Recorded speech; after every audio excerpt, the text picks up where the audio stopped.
The Dexter fandom has been burned before. The Lumberjack ending in 2013 remains infamous, with critics calling it one of the worst finales of all time. New Blood briefly reignited interest in 2021, but left audiences divided. Some praised Harrison's arc, others thought the pacing was off and the ending unearned. So when Paramount Plus announced Resurrection, the mood was cautious optimism at best. Nobody wanted another season that promised resolution but delivered disappointment. Viewers weren't grading it against other TV shows, they were grading it up against a decade of frustration. But somehow, they did it. They delivered what I would call the best season ever. And if you're still on the fence, tag along as I explain why. One of the most daring lies Dexter ever attempted was the creation of a secret society of serial killers bankrolled by obscene wealth. On paper, sounded like a parody, a cross between Eyes Wide Shut and Squid Game. A group of millionaires and billionaires gathering in lavish estates to ritualize murder could have collapsed under its own absurdity. Instead, it became the backbone of Resurrection's success. The show didn't treat it like a spectacle for spectacle's sake. Unlike the others, it treated it like a full-on organization. Membership meant dues, rules, and punishments. Leon Prater ran it like a CEO who measured loyalty not just by profit, but by blood spilled. That gave the club structure, and structure gave the story momentum. Dexter's infiltration under the alias Red turned every episode into a test of survival. Could he climb higher in the ranks without being exposed? The writer used this framework to bring back a rhythm the series had lost in its later years. The golden seasons, tensions grew naturally. Dexter balancing Miami Metro cases by day, hunting predators by night, and constantly risking exposure.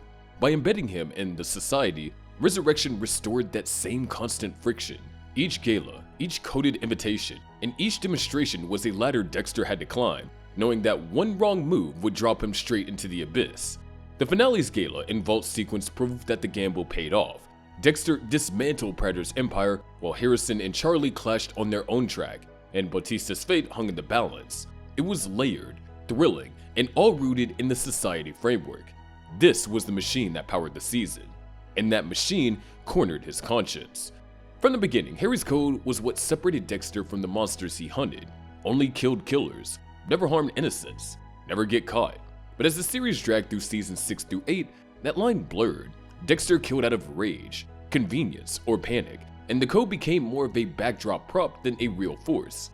Resurrection fixed that problem head on. The return of Angel Batista forced Dexter into his most devastating test yet.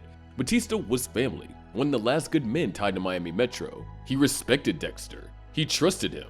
That made him the perfect target for Prater's loyalty test. Prater demanded proof that Red belonged in the society. Kill Batista. The build-up stretched across multiple episodes, letting the tension build naturally. Batista investigated the loose ends of the Bay Harbor Butcher, slowly circling the truth. Dexter knew that killing him would solve everything, remove the last man capable of connecting the dots, grant him a throne inside Prater's empire, and lock Harrison's future into safety. But Dexter refused. His conscience, sharpened by years of straying, returned with brutal clarity. Batista was innocent.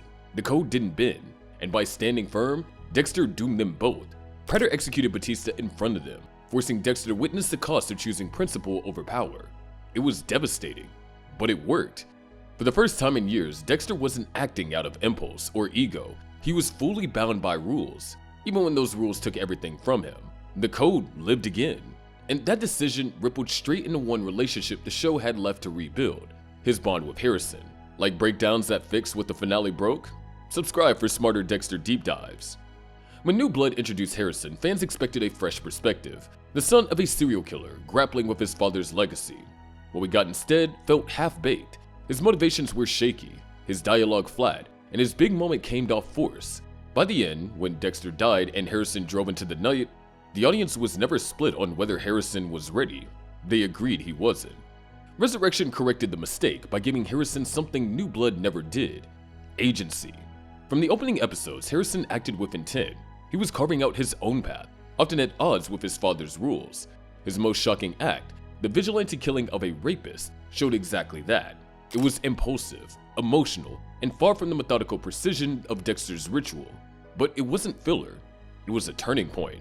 The writers leaned into the tension between father and son.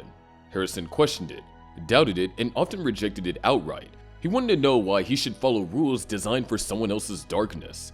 Dexter tried to mentor him, but every lesson became a debate. This forced Dexter to recognize that he couldn't simply pass Harry's code down like a family heirloom. Harrison had to choose whether or not to adopt it. That gave their dynamic real depth. Their argument were philosophical battles over morality, identity, and survival, and when Harrison finally crossed that line into vigilante justice, the mirror was clear. He was like Dexter, but not the same. Harrison's violence was raw and unrefined. It was driven by anger, not ritual. That distinction mattered because it opened a new thematic lane. What happens when inherited darkness doesn't come with inherited discipline? By the season's end, Harrison was the emotional engine. Dexter became more than a predator again. He was a father, desperate not to see his son repeat his own mistakes. And that weight made every outside threat more dangerous. Because the stakes were about more than Dexter's survival. They were about Harrison's future. And that future was tested most brutally by the villains circling them both. Dexter has always lived and died by his antagonists. The ice-truck killer mirrored Dexter's secret self. Trinity forced him to confront family life. When the show faltered in later seasons, it was often because the villains lacked bite. Season 6's Doomsday Duo was hollow. The brain surgeon in Season 8 fizzled out after a promising start. Resurrection avoided that trap by giving us not one big bad, but a gallery of killers, each one designed to press on a different nerve. Leon Prater, played with cold calculation by Peter Dinklage, was the center. He was a predator in a tailored suit. He ran the killer society like a business empire, and he killed in his own right, which made him both puppet master and direct threat. Facing Prater meant Dexter was infiltrating an entire system. Then came Gemini. David Desmalchin delivered one of the season's best surprises. Gemini wasn't a man, but a pair of identical twins sharing one identity. It gave the season its signature twist and reminded fans how clever misdirection can still work in this franchise. Gemini's revealed electrified the mid-season stretch and kept the Killer Society arc from becoming predictable. Mia, Lady Vengeance, played by Kristen Ritter, was another standout. At first, she looked like a vigilante Dexter might even admire, someone targeting predators. But her eventual confession, that she killed for pleasure, reframed her as Dexter's distorted reflection. She showed Harrison, and the audience, exactly what killing without rules looked like. Finally, Charlie, Uma Thurman's wildcard, brought chaos into the mix.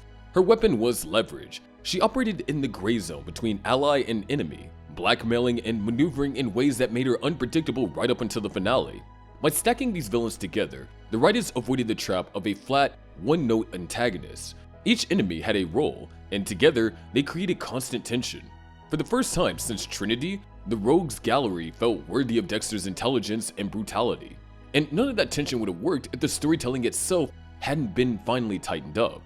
Ask any Time Long fan what went wrong in the later years, and pacing comes up almost immediately. Season 6 dragged with the Doomsday arc. Season 7 juggled too many threads. Season 8 lurched from half-baked plots to that lumberjack finale.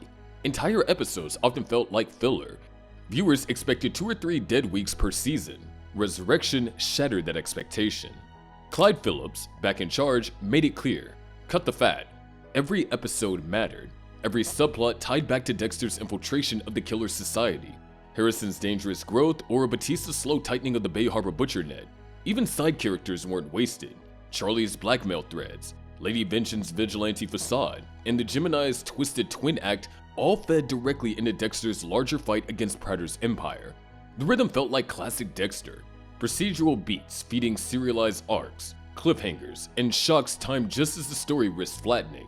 Early episodes teased Dexter's infiltration into the society, showing him stage mock kills to earn credibility. The cliffhanger came when Gemini revealed himself not as one killer, but 2, reframing the threat entirely. Mid-season, Harrison's vigilante killed the rapist threw gasoline on the fire, forcing Dexter to confront whether his son was spiraling out of control or forging a new path. Fans debated the morality all week, which is exactly the kind of discourse the show hadn't sparked since Trinity. Later episodes pushed Batista closer to the truth. His discovery of inconsistencies in the Bay Harbor Butcher files created an investigative subplot that was a time bomb.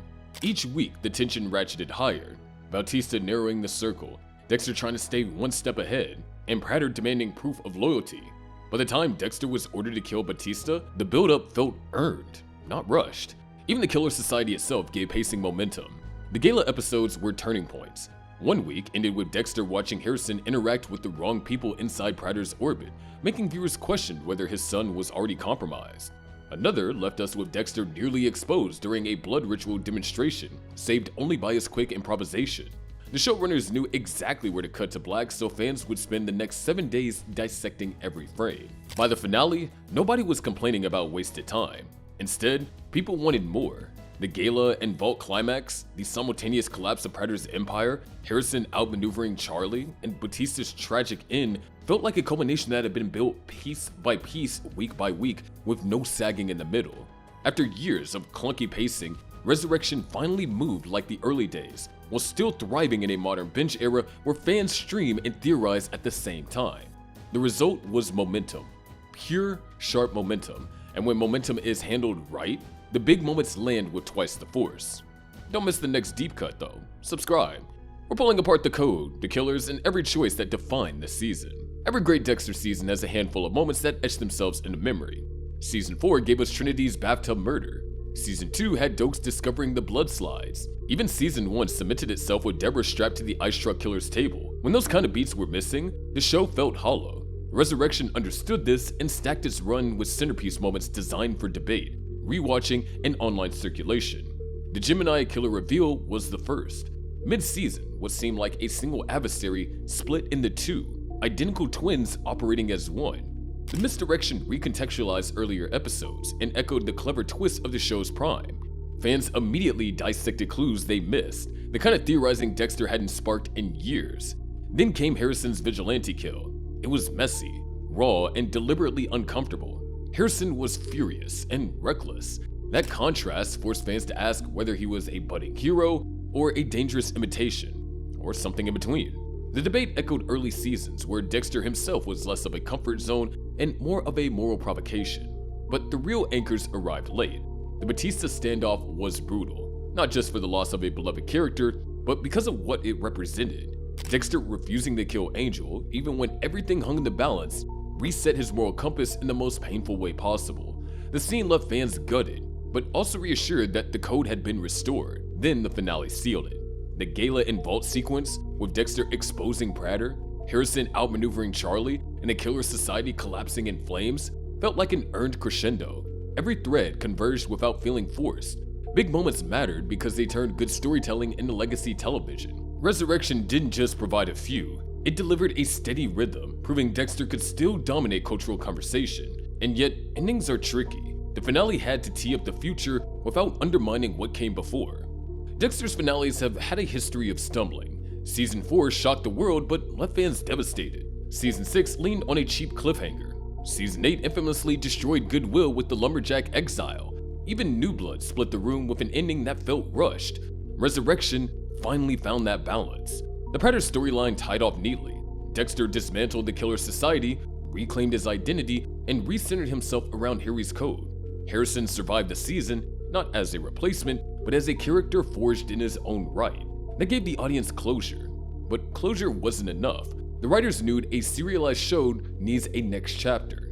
That's where the New York Ripper breadcrumbs came in. Scattered throughout the season, hidden files in Predator's vault, ominous manhole markings, subtle title card hints, this secondary mystery built quietly in the background. It never distracted from the society arc, but it lingered just enough for observant fans to piece together.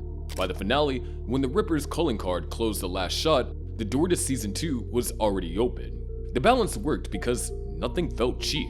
The Ripper clues didn't hijack the finale, they enriched it. The Predator arc had a clean conclusion, giving the season its own identity, while the Ripper setup guaranteed momentum for what's next. After years of finales that undercut everything, Resurrection gave us that one that felt complete, but alive. The battle was won, but the war wasn't over. And as the story looks forward, it never forgot to look back, because callbacks were everywhere. Nostalgia is a dangerous tool. Lean too hard and it feels like fan service. Ignore it and it looks like embarrassment. Resurrection threaded the needle, bringing back the past in ways that deepened the story instead of distracting from it. The most obvious callback was Harry himself. James Remar's return as Dexter's moral compass re-established the code as a living presence in Dexter's mind, reminding fans that this was still the same man who once whispered secrets only his father's ghost could hear. The ritual also returned. Where New Blood skipped over Dexter's precision, Resurrection rebuilt it step by step. Stalking, ambush, plastic wrap, blood slides, these were the storytelling anchors, visual proof that Dexter's dark passenger hadn't disappeared. Every time he collected a trophy slide, the show reassured fans that this was still the character they remembered. Marketing joined in. The phrase, "surprise motherfucker," tied to dokes, headline promotional teasers. Inside the episodes, subtle nods slipped in, lines of dialogue mirroring Season 1's narration, visual echoes of old kill rooms, and even a finale monologue that flipped the infamous lumberjack exile into something defiant instead of shameful. These callbacks worked because they respected the audience's memory. They were confirmations that Resurrection wasn't ashamed of its DNA, it was reclaiming its identity. And buried inside those callbacks was a shift in focus, because the most meaningful one didn't point back to Dexter at all. It pointed towards Harrison. If Resurrection proved anything, it was that Harrison finally mattered.